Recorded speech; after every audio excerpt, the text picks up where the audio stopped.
আসসালামু আলাইকুম। ৪২ পদে গণপূর্ত মন্ত্রণালয়ের অধীনে স্থাপত্য অধিদপ্তরে নিয়োগ বিজ্ঞপ্তি প্রকাশ হয়েছে। আবেদনের শেষ তারিখ ৯ ডিসেম্বর ২০২৪। আবেদন আমি মোবাইলের মাধ্যমে সম্পূর্ণ প্রসেসটুকু দেখে দিব। চলুন ভিডিওটি শুরু করা যাক। প্রথমে আমি ক্রোম ব্রাউজার ওপেন করে নিব।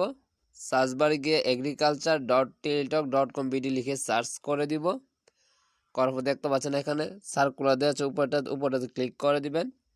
করার পর দেখতে পাচ্ছেন এখানে অ্যাপ্লিকেশন ফর্ম দেওয়া আছে, জাস্ট আপনি অ্যাপ্লিকেশন ফর্মে ক্লিক করে নেবেন। করার পর আপনি কোন ক্যাটাগরিতে আবেদন করবেন দেখতে পাচ্ছেন এখানে অনেকগুলো ক্যাটাগরি দেওয়া আছে। যেহেতু আমি অফিস সহকারী কাম কম্পিউটার মুদ্রারক্ষিক এখানে আবেদন করব, জাস্ট আমি এটাতে সিলেক্ট করে নেক্সটে ক্লিক করে দিবেন। করার পর আপনি কি এখানে চাকরি করে থাকলে ইয়েস করে দিবেন, না থাকলে নোতে ক্লিক করে নেক্সট আবার ক্লিক করে দিবেন। করার পর দেখতে পাচ্ছেন আপনার সামনে বড় একটি ফর্ম চলে আসছে, আপনি এক এক করে ফিল আপ করে নেবেন। আমি ফিল আপ করে তারপর আপনার সাথে আসছি। দেখতে পাচ্ছেন আমি অলরেডি ফর্মটি ফিল আপ করে নিয়েছি। কী ফিল আপ করেছি আপনাদেরকে এখন বলে দিচ্ছি। আপনার নাম প্রথমে ইংলিশে লিখে নেবেন, আপনার নাম বাংলাতে লিখে নেবেন, আপনার পিতার নাম ইংলিশে লিখে নেবেন, আপনার পিতার নাম বাংলাতে লিখে নেবেন, আপনার মাতার নাম ইংলিশে লিখে নেবেন, আপনার বাবার নাম বাংলাতে লিখে নেবেন, ডেট অফ বার্থ আপনার বসিয়ে দেবেন, আপনার জন্ম নিবন্ধন এবং এনআইডি এবং সার্টিফিকেট অনুসারে সবগুলো মিল রেখে তারপর ফিল আপ করবেন। ন্যাশনালিটি বাংলাদেশ সিলেক্ট করেই থাকবে। রিলিজন ইসলাম হলে ইসলাম, হিন্দু হলে হিন্দু সিলেক্ট করে দিবেন। জেন্ডার মেল হলে মেল, ফিমেল হলে ফিমেল সিলেক্ট করে দিবেন। ন্যাশনাল আইডি কার্ড থাকলে ইয়েস করে ডান পাশে ন্যাশনাল আইডি কার্ড নাম্বারটি বসিয়ে দিবেন। বাস রেজিস্ট্রেশন আপনার থাকলে ইয়েস করবেন, না থাকলে নোতে ক্লিক করে দিবেন। পাসপোর্ট আইডি কার্ড থাকলে ইয়েস করবেন, না থাকলে নোতে ক্লিক করে দিবেন। মেরিটাল স্ট্যাটাস আপনি যদি বিবাহিত হন তাহলে মেরিট দিবেন, না হলে সিঙ্গেল সিলেক্ট করে দিবেন। মোবাইল নাম্বার একটি বসিয়ে দিবেন, কনফার্ম মোবাইল নাম্বার, এই মোবাইল নাম্বারটি এখানে বসিয়ে দিবেন। এখানে আপনার ইমেল বসিয়ে দিতে হবে। আপনার ফোনে যে ইমেলটি লগ ইন করা থাকে জাস্ট ইমেলটি দিয়ে নেবেন। কোটা আপনার যদি কোনো কোটা থেকে থাকলে দিবেন, না থাকলে দেওয়ার দরকার নাই। ডিপ্লোমেন্টাল স্ট্যাটাস থাকলে দিবেন, না থাকলে দেওয়ার দরকার নাই। দেখতে পাচ্ছেন প্রেজেন্ট বর্তমান ঠিকানা কেয়ার অফ অনেকে ভুল করে যে কেয়ার অফ কী দিবে, আমি বলি প্রত্যেকটা ভিডিওতে আপনাদেরকে বলে দিই যে কেয়ার অফ আপনার পিতার নাম অথবা মাতার নাম বসিয়ে দিবেন। ভিলেজ আপনার জাস্ট আপনার ঠিকানাটা দিয়ে নেবেন। ডিস্ট্রিক্ট সিলেক্ট করে নেবেন, উপজেলা সিলেক্ট করে নেবেন, পোস্ট অফিস সিলেক্ট করে নেবেন, পোস্ট কোড বসিয়ে দিবেন। আপনার এনআইডিতে দেওয়া আছে, জাস্ট পোস্ট কোডটি এখানে বসিয়ে দিবেন। এই পাশে দেখতে পাচ্ছেন পার্মানেন্ট অ্যাড্রেস, স্থায়ী ঠিকানা। এর উপর দেখতে পাচ্ছেন যে সেম এস প্রেজেন্ট অ্যাড্রেস, এখানে একটি বক্স দিয়েছে, জাস্ট বক্সে ক্লিক করে দিবেন। করার পর দেখতে পাচ্ছেন অটোমেটিক আপনার পার্মানেন্ট অ্যাড্রেসটি বসে গেছে। দেখতে পাচ্ছেন শিক্ষাগত যোগ্যতা এইচএসসি, আপনি জাস্ট এইচএসসি হলে এইচএসসি, দাখিল হলে দাখিল সিলেক্ট করে দেবেন। রোল নাম্বার জাস্ট বসিয়ে দিবেন। গ্রুপ বা সাবজেক্ট আপনি জাস্ট যে গ্রুপের অধীনে পরীক্ষা দিয়েছেন, জাস্ট আমি দেখতে পাচ্ছেন হিউম্যানিটিস সিলেক্ট করে দিলাম। দেখতে পাচ্ছেন বোর্ড, আপনি কোন বোর্ডের অধীনে এসএসসি পরীক্ষা দিয়েছেন, জাস্ট বোর্ডটি সিলেক্ট করে নেবেন। Result GP out of 5 select করে ডান পাশে রেজাল্টটি বসিয়ে দিবেন। পাসিং ইয়ার আপনি কত সালে পাস করছেন, জাস্ট পাসিং ইয়ারটা আপনি বসিয়ে দিবেন।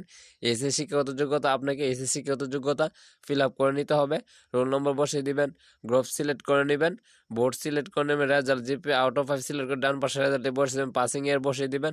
আপনার যদি আরও কোনো শিক্ষাগত যোগ্যতা থাকলে এখানে বক্সে ক্লিক করে আপনি জাস্ট এখানে দিয়ে নেবেন। আপনার শিক্ষাগত যোগ্যতাটি ফিল আপ করে নেবেন। যেহেতু আমার কোনো শিক্ষাগত যোগ্যতা নেই, জাস্ট আমি বক্সে তুলে দিচ্ছি। তারপর নিচে চলে আসছি, সবাই দেখতে পাচ্ছেন জব এক্সপিরিয়েন্স। আপনার যদি কোনো জব এক্সপিরিয়েন্স থাকলে এখানে বক্সে ক্লিক করে আপনি জব এক্সপিরিয়েন্সটা দিয়ে নেবেন। যেহেতু আমার কোনো জব এক্সপিরিয়েন্স নাই, এর জন্য আমি বক্সে তুলে দিচ্ছি। নিচে দেখতে পাচ্ছেন আদার কোয়ালিফিকেশন এক্সপিরিয়েন্স, যেহেতু আমি কম্পিউটার পদে আবেদন করবো এর জন্য আমাকে এটা ফিল আপ করে নিতে হবে। দেখতে পাচ্ছেন টাইপিং স্পিড মিনিটে 20, তাহলে আমি সিলেক্টে ক্লিক করে জাস্ট ইয়েস করে দিব। করার পর দেখতে পাচ্ছেন একটা নিচে ভেরিফিকেশন কোড দেওয়া আছে হিজিবি, এই কোডটি আপনি এখানে বসিয়ে দিবেন। অলরেডি আমার কোডটি বসানো শেষ। নিচে দেখতে পাচ্ছেন একটি বক্স দেওয়া আছে, বক্সে ক্লিক করে সাবমিটে ক্লিক করে দিবেন। দেখতে পাচ্ছেন আমি অলরেডি যেগুলো ফিল আপ করেছি সবগুলো আমার বায়োডাটা চলে এসছে।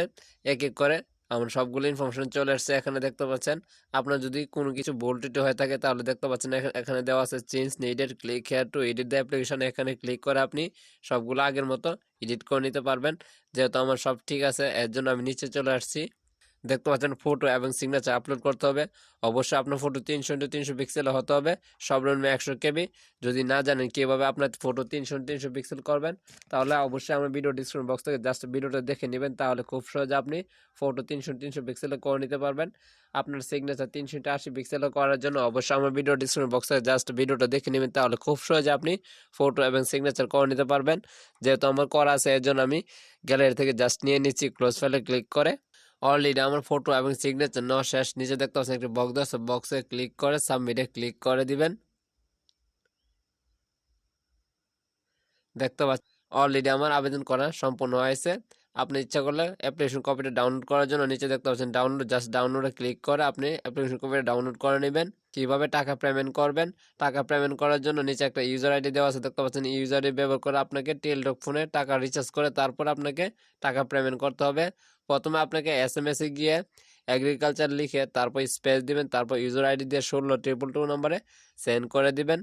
পরে আপনাকে দ্বিতীয় একটা SMS পাঠাতে হবে, এগ্রিকালচার লিখে স্পেস দিয়ে ইয়েস স্পেস দিয়ে পিন দিয়ে 1622 নম্বরে সেন্ড করে দিতে হবে। ভিডিওটি যদি ভালো লেগে থাকে অবশ্যই চ্যানেলটি সাবস্ক্রাইব করবেন এবং ভিডিওতে লাইক কমেন্ট করে পাশে থাকবেন পরবর্তী ভিডিও পাওয়ার জন্য।